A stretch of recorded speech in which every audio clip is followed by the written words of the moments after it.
y que ha quedado definitivamente terminado con una resolución de última instancia que deja claro que la UNAM no tenía ninguna facultad para intentar juzgar acerca de la autenticidad de la tesis de la ministra, que además demostró que es auténtica autora de esa tesis.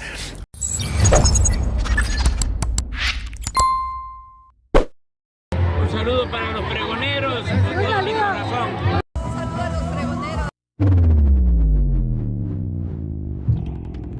Para este fin de año siguen con el mismo tema de la ministra Yasmín Esquivel, y luego de que un tribunal colegiado le otorgó la razón, le dio el fallo a su favor a la ministra Yasmín Esquivel para que no se revele ya nada más de este tema del supuesto plagio de su tesis, pues ahí está Ciro Gómez Leiva, estos panistas que se han quejado, mis estimados peroneros, que han dicho de todo en contra de la ministra, que posiblemente llegue a suplir a Norma Piña, que eso es lo único que no quieren, mis estimados peroneros, desde antes de que se nombrara Norma Piña, una de las que podía haber tenido ya ese puesto después de Arturo Saldívar, pues era la misma ministra Yasmín Esquivel, y se vino luego todo este tema de las supuestas investigaciones de Latinus y de varios medios más del plagio de tesis, mis estimados peroneros, de hace 20-30 años de la ministra Yasmín Esquivel.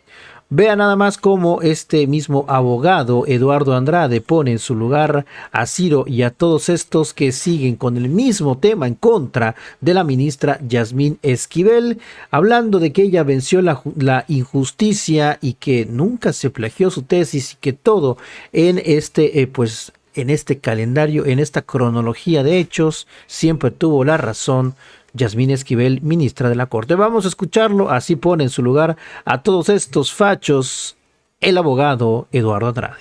Que me es particularmente cercano y tiene que ver con el juicio que se pretendió establecer en la UNAM contra la ministra de la Suprema Corte de Justicia, Yasmín Esquivel Moza, y que ha quedado definitivamente terminado con una resolución de última instancia que deja claro que la UNAM no tenía ninguna facultad para intentar juzgar acerca de la autenticidad de la tesis de la ministra, que además demostró que es auténtica autora de esa tesis. Y déjenme platicarles cómo está todo esto, porque he visto nuevas reacciones de parte de la propia universidad que me extrañan porque jurídicamente son inaceptables, y así lo dije en la red social X, donde me han rebatido diciendo que la sentencia última no demuestra la autoría de la tesis, y eso por supuesto que está demostrado. Déjenme explicarles desde el principio, como una plática, porque yo he vivido de cerca el tema, ustedes lo saben. Aparecí como parte del equipo de apoyo de la ministra cuando se dio a conocer precisamente la definición plena de la autoría de esa tesis por parte de Yasmín Esquivel Moza. Pero esto no es solo una discusión jurídica sobre esa autoría o sobre facultades de la UNAM, que por supuesto tiene ese elemento central, pero hay otros elementos de carácter político que no pueden perderse de vista en el contexto de cómo se puede juzgar esta situación. Hay que recordar cómo empezó. Prácticamente hará 2 años que, cuando estaba en marcha el proceso para la elección de quien habría de presidir la Corte a partir del año 2023, elección que se haría el 1 de enero de ese año, la ministra Yasmín Esquivel figuraba como una de las que más posibilidades tenía de ocupar esa presidencia, además con méritos sobrados. Y se le empezó a cuestionar y atacar por razones estrictamente políticas, que culminaron con el ataque por virtud del cual se le hacía esa acusación indebida, infundada, de que no era autora de su tesis. Pero, ¿en qué contexto se da esto? Que la ministra Yasmín Esquivel no es la ministra del gobierno, ni lo era, ni como ningún ministro está vinculado por su nombramiento, que en ese tiempo se hacía con participación del Ejecutivo y el Senado. Eso no vincula las voluntades de esos poderes a ningún ministro o ministra. Eso debe quedar muy claro y así ha sido siempre. Ahora bien, que puede existir y de hecho existe en el mundo entero una diferencia que en España se etiqueta de una manera muy clara. Es ministros o jueces progresistas y ministros conservadores, o jueces, allá son jueces o magistrados, como se denomina específicamente para cada cargo.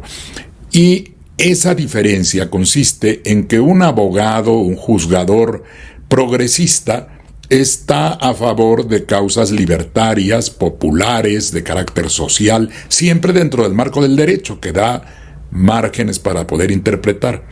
Un juez conservador estará del lado de privilegios establecidos, que pueden ser válidos porque legalmente tienen sustento, pero que corresponden a una concepción conservadora, elitista, o a veces de carácter moralista extremo, como ha ocurrido en Estados Unidos, entre quienes allá pueden considerarse liberales, por ejemplo, si están más a favor de aspectos como la liberalización del aborto, o conservadores si no lo están.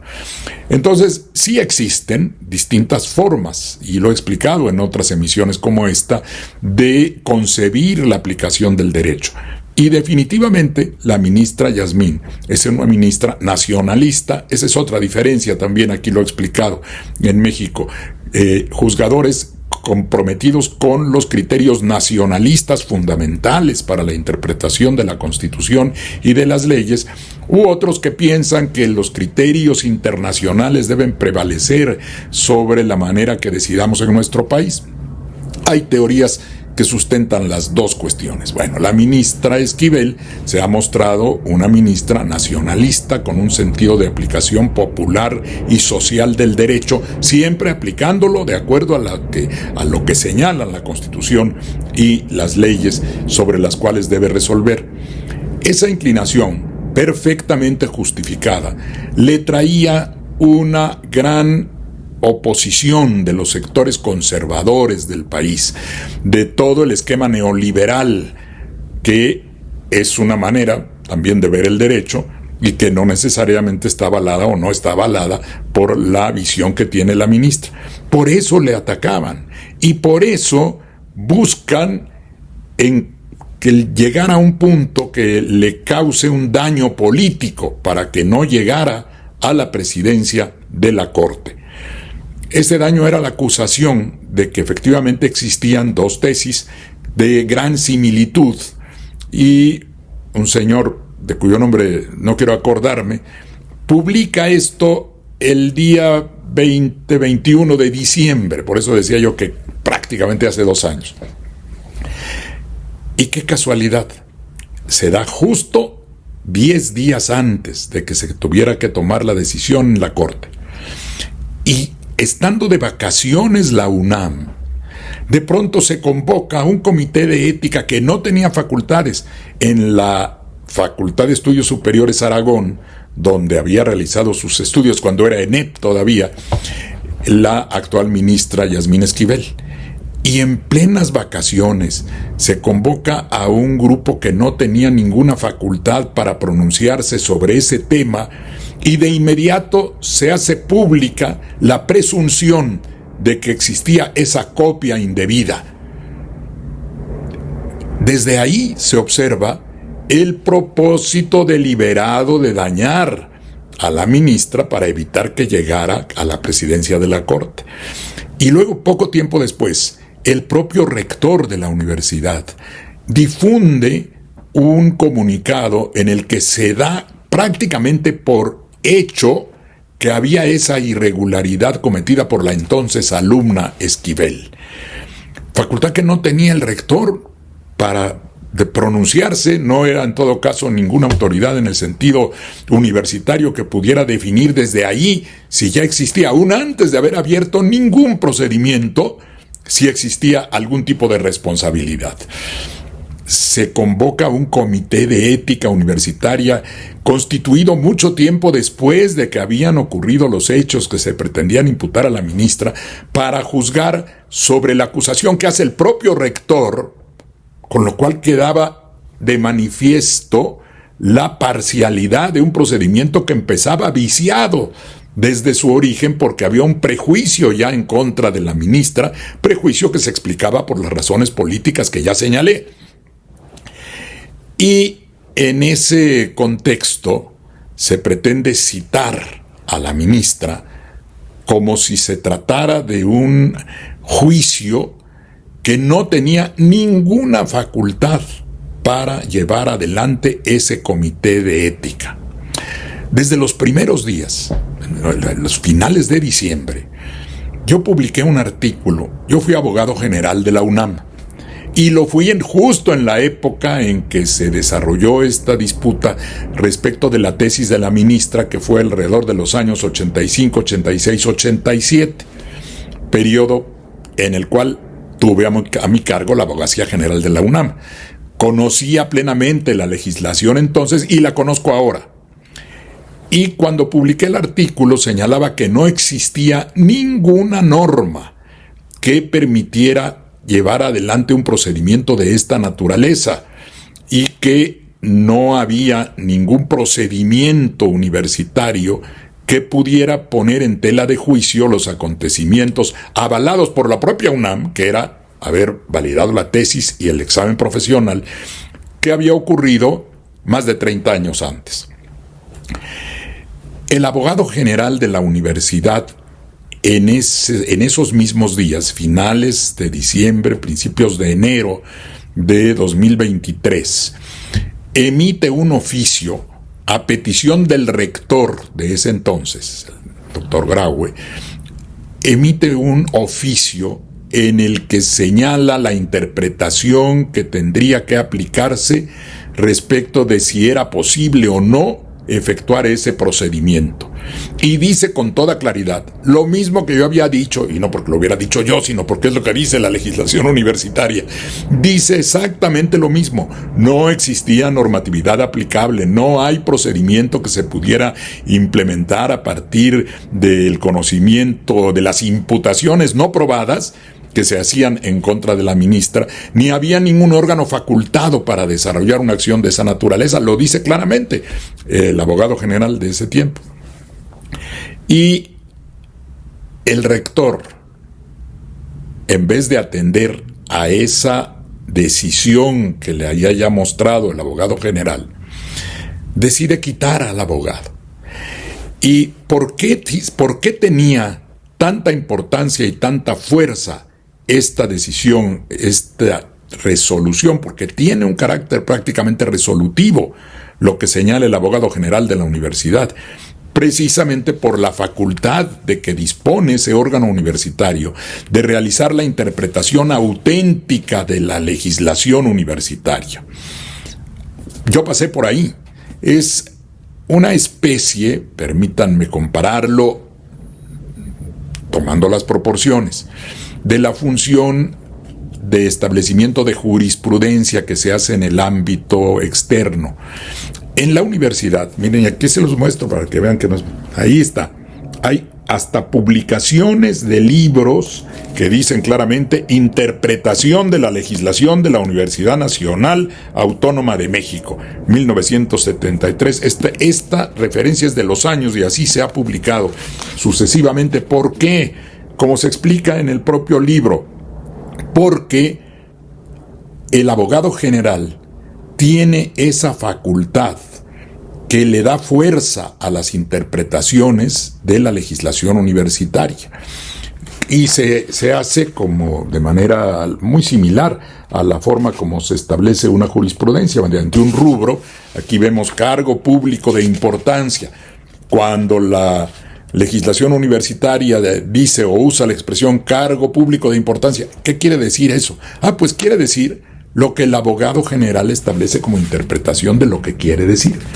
Entonces, no era una opinión casual, no era una consulta a ver qué pensaba el señor abogado, no, era una consulta formal a la propia autoridad que tiene el abogado general de la universidad para definir cuál era el procedimiento, si es que existía, o si no debería procederse de la manera que se quería hacer o que ya se estaba haciendo.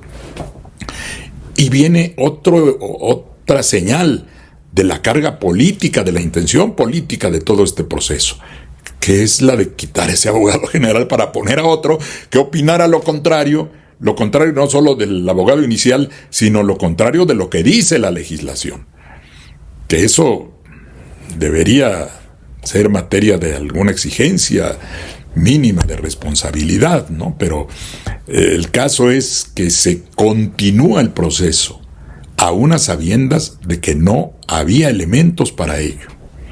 Y entonces, ¿qué hace la ministra? Pues se defiende, como se defendería usted si le dicen que lo van a juzgar por un comité que se acaba de formar, que quién sabe de dónde salió, y que le va a imputar una resolución que le puede dañar tan gravemente como decir que se pusiera en tela de juicio la validez de un título que la propia universidad ya entregó.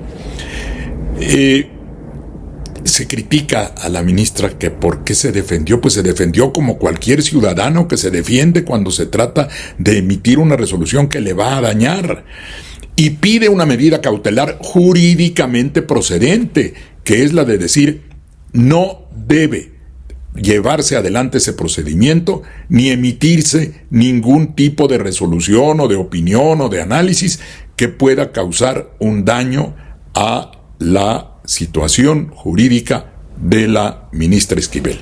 Estaba totalmente en su derecho y estaba correcto el órgano judicial que dice: universidad, no es cállate, es, a ver, no tienes derecho de llevar eso adelante y por el momento no puedes hacer ningún procedimiento o continuar ese procedimiento para hacer público lo que tú vas a decidir.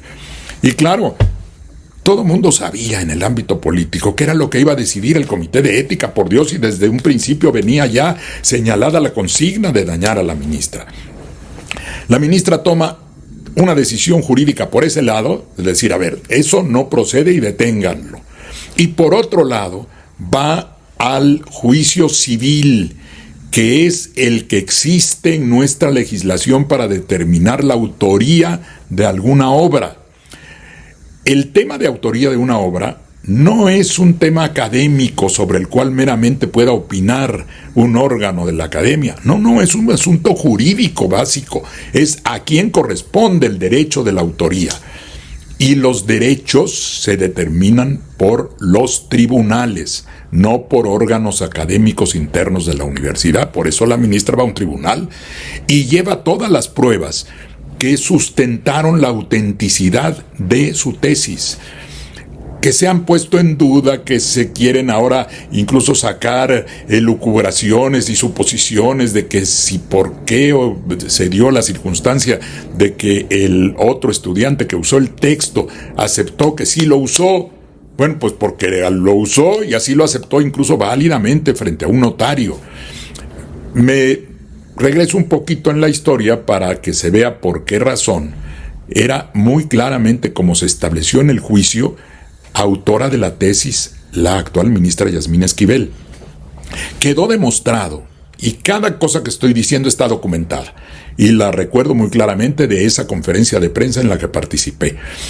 La ministra tenía su tema de tesis y su desarrollo temático desde finales de 1985.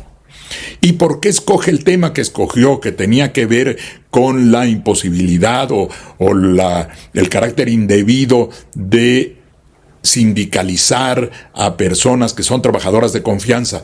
Porque ella vivía ese asunto, estaba trabajando.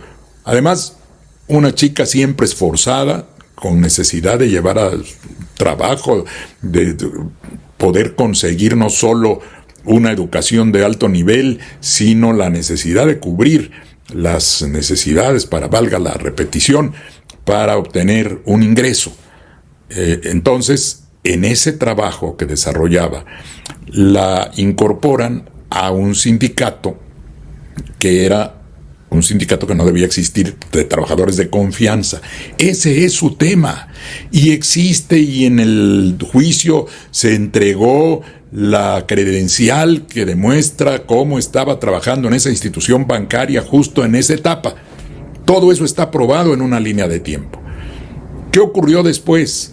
Empieza, y eso me consta, yo vi los documentos que se presentaron al juzgado, empieza su desarrollo de la tesis y lo lleva adelante bajo la dirección de una maestra que acostumbraba, y quiero pensar que en ese momento, con la idea de poder facilitar a los estudiantes el desarrollo o el cumplimiento de un requisito que siempre era y ha sido, todavía, es más, se debería quitar eso, pero esa parte, que el hacer la tesis implicaba una dificultad adicional para la recepción y no había otras posibilidades entonces. Y esta maestra, de buena fe, vamos a admitirlo así, intenta ayudar a los estudiantes pasándole el texto de unos a otros. El estudiante que recibe el texto original de la ministra estudia en otra facultad, en la Facultad de Derecho del campus de la ciudad universitaria, que entonces se concentraba además toda la administración de la universidad en ese lugar. Ahí en la torre de rectoría me acuerdo que quedan todavía los vestigios de las ventanillas de atención a los estudiantes que íbamos ahí a realizar algún procedimiento. No había de descentralización. Y la maestra, que daba clases en los dos lugares, le pasa el texto a este otro estudiante. Y mientras tanto, la ministra se ve en la necesidad de hacer su servicio social. Se atrasa su momento de la entrega de la tesis y la realización del examen profesional. Y el otro estudiante avanza con mayor celeridad y lo presenta antes. Eso no quiere decir, en este caso, que el primero en tiempo es primero en derecho. Eso, en los casos de autenticidad de alguna presentación de una obra, no es una regla aplicable. Lo que hay que demostrar es quién originalmente realizó ese trabajo de autoría. Y por ese motivo resulta que se presenta primero la tesis del otro estudiante, que además se quedó por ahí también en la nube, en la nebulosa de todo este lío, que había datos de que la maestra había entregado textos similares a otros estudiantes o los había transferido de unos a otros. Esa era una práctica que quedó ahí demostrada también. Y tan quedó demostrada que la propia universidad sancionó a la maestra por considerar que esa práctica no es conveniente y que se demostró que estaba realizándose incluso dentro del marco de aplicación de la legislación laboral aplicable a la maestra. Y se le sanciona precisamente por haber transferido los textos de la entonces alumna al otro alumno. La propia universidad estaba reconociendo que había ocurrido ese traslado y que por eso estaba cesando a la maestra. Contra eso, que eran evidencias muy claras y que además se suponía que hubieran dejado sin materia la actuación del Comité de Ética desde el momento que la propia UNAM ya había tomado una decisión, aunque fuera en el área laboral, pero relacionada con el asunto de la tesis. Perdón, ya estoy aquí hasta golpeando el micrófono, perdonen. Yo pensé, me voy a calmar lo más posible en este tema que conozco, pero ya me estoy acelerando para explicarlo. Me retomo la calma total. De manera que todos esos elementos estaban demostrando, por un lado, la mala fe en la realización del procedimiento supuestamente académico universitario, mientras por otro lado se estaba demostrando ante quien se podía demostrar, porque ese es otro asunto que se ha discutido. Se dice, ¿y por qué fue a un tribunal civil? Pues porque es el tribunal civil el que eso resuelve. Ahí está la ley de derechos de autor. Y la ley señala claramente que una disputa de este tipo se realiza ante los tribunales de carácter civil. Pues ahí era donde se tenía que demostrar, como se demostró, con todos esos documentos, con peritajes que demostraron la autenticidad de los documentos, de las firmas desde el año 1986, que demostraron la naturaleza del texto, la congruencia del texto original con la manera y el estilo realizado en otros textos por la ministra, en fin, por la actual ministra. Entonces, en ese procedimiento, gana la ministra y demuestra que es la autora de la tesis. Además de que el propio estudiante que había usado ese texto lo había aceptado, lo había admitido. La decisión, además, hay que decir que tiene que ver con una cuestión que para efectos de las leyes en materia de autoría y de derechos de autor, implica que lo que resuelve también un tribunal en ese sentido es que la autoría sea no solo de la persona, sino que en este caso además demuestra que cualquier procedimiento de intercambio que existió de esos textos originalmente no tenían ningún posible efecto jurídico en el sentido en que están previstos en las leyes de autoría, que son la posibilidad de obtener un lucro con la obra que se supone que fue indebidamente utilizada, o la suplantación deliberada de la persona que fue originalmente la autora y que se le desplazó por un propósito deliberado de sustituir la autoría para efectos públicos, de obras publicadas. Eso es lo que se regula en la Ley de Derechos de Autor cuando se llega al punto de poder determinar si hubo una infracción a esas leyes que no eran aplicables en todo caso al procedimiento específico de elaboración de una tesis de hace 30 y tantos años. Todo eso está documentado. Y una vez, y este otro dato es importantísimo porque es lo que va a llevarme a demostrar que tengo razón, que la sentencia que se acaba de emitir en última instancia a favor de la ministra sí deja firme el dato de que es la autora única y auténtica de esa tesis. ¿A qué voy? A que la resolución de ese juzgado civil, en el sentido de la autoría reconocida a la actual ministra, es conocida por la universidad.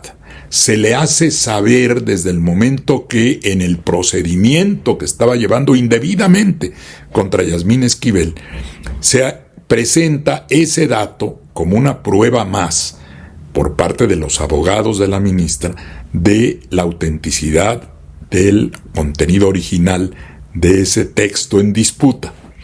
La universidad conoció entonces, en tiempo y forma, que existía esa decisión de un tribunal, de un juzgado de carácter civil, y no lo impugnó. No sé, claro, puede deberse a la torpeza del área jurídica de la universidad, que no, yo me resisto a pensar, han mostrado que así muy brillantes no son, ¿verdad? Pero pensar que son tan torpes y que se les va una posibilidad de impugnar algo que justamente era lo que ellos estaban tratando de sacar adelante por medio de ese, ¿cómo se llama?, el Consejo de Ética. Yo tengo una tesis, ahí sí, es una hipótesis más que una tesis. Pienso que fue deliberado no impugnar. ¿Y por qué? Porque si impugnaban sabían que iban a perder, sabían que estaban todas las pruebas que sí demostraban la autoría de la tesis de la ministra. Y entonces mejor lo dejan así y hacen como que no se enteraron y que la dejaron pasar y que eso no tiene que ver con que continúe el procedimiento de ética interno. Pues ¿cómo no iba a tener que ver?